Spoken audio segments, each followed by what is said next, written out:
Jake Paul kumakalat ang isang video at sinasabing sumasakit ang panga niya tuwing magsasalita. Hindi na rin daw siya makatulog dahil sa sobrang sakit ng panga. 3 in the morning. I can't sleep. My jaw's busted. They wired it up a couple hours ago and it hurts every time I move my mouth. I lost tonight. I gave everything and I still lost. Feels like I let everyone down. I'm not unbreakable. Maraming fans ang nagsasabi na AI video daw ito, pero marami ding nagsasabi na totoong video ito ni Jake Paul. Sabi nga niya sa video, ginawa ang lahat pero natalo pa rin. Inahit na rin ang makapal na balbas ni Jake Paul para makapaglagay ng benda. Samantala, suspendido muna si Jake Paul matapos ma-knockout laban kay Anthony Joshua. Automatic na sinuspende siya ng Florida Athletic Commission.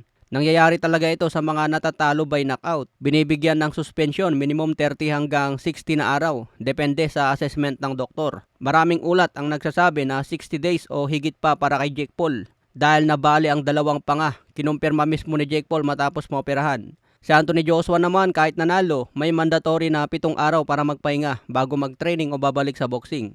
Ito ay standard procedure sa professional boxing. Hindi siya banned forever o parang punishment. Temporary lang ito para makarecover. Sabi ko nga sa naunang vlog ko bago ang laban ni Jake Paul, delikado ang buhay niya. May isang fans na nag-comment na masyadong exaggerated daw ang delikado ang buhay. Sa boxing, delikadong sports talaga yan. Marami nang napahamak at nagka-brain damage. Kaya hindi yan exaggerated lang. Lalo na itong laban ni Jake Paul. Isang former unified heavyweight champion ang nakalaban niya. Kaya hindi yan biro lang. Maswerte pa nga si Jake Paul na basagan lang ng panga. Pwede pa yan ma-welding at may balik. Kung utak ang na-damage, wala na, 50-50 na ang buhay niya. May kasabihan niya na pwede kang maglaro ng basketball at billiard kahit hindi ka pa marunong. Pero wag mo paglaruan ng boxing na wala kang sapat na kalaman. Samantala, sinabi rin ni Jake Paul na kahit nabasagan siya ng panga, lalabanan pa rin niya si Canelo Alvarez. Hindi daw titigil si Jake Paul sa boxing hanggang makakuha ng isang titulo. Kaya babalik pa ito at labanan ng mga sikat na champion. Sa iba pang balita ayon sa mga pulso ng fans tungkol kay Casimero, tila hindi na raw seryoso ngayon si Casimero sa kanyang boxing career dahil nakapokus na ito sa ibang pagkakitaan. Parang laruan na lang daw ni Casimero ang boxing ngayon hanggat nabibigyan pa ng laban. Alam na rin daw ni Casimero na malapit na matapos ang karera. Edad 36 na ngayon at pwedeng tatagal pa ang karir niya hanggang 4 na taon. Depende pa rin ito sa kanyang promoter kung maging aktibo.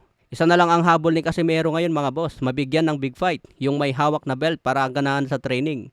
Dahil kung Japanese lang na hindi kilala ang kalaban niya, siguradong tatama rin na yan. Si Casimero na rin mismo ang nagsabi nakakatamad na mag-training kung hindi si Inoue ang kalaban. Kaya bangan natin laban ni Cuadro Alas ngayong December 27. Sa iba pang balita, Teofimo Lopez nangakong hindi na paabutin sa desisyon ang laban niya kay Shakur Stevenson.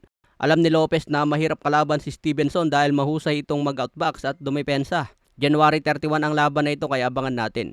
Sunod-sunod na naman na big fight sa 2026 ang mapapanood natin. Kaya mabubusog na naman tayo sa niluluto ni kamahalang Turki Al Sheikh.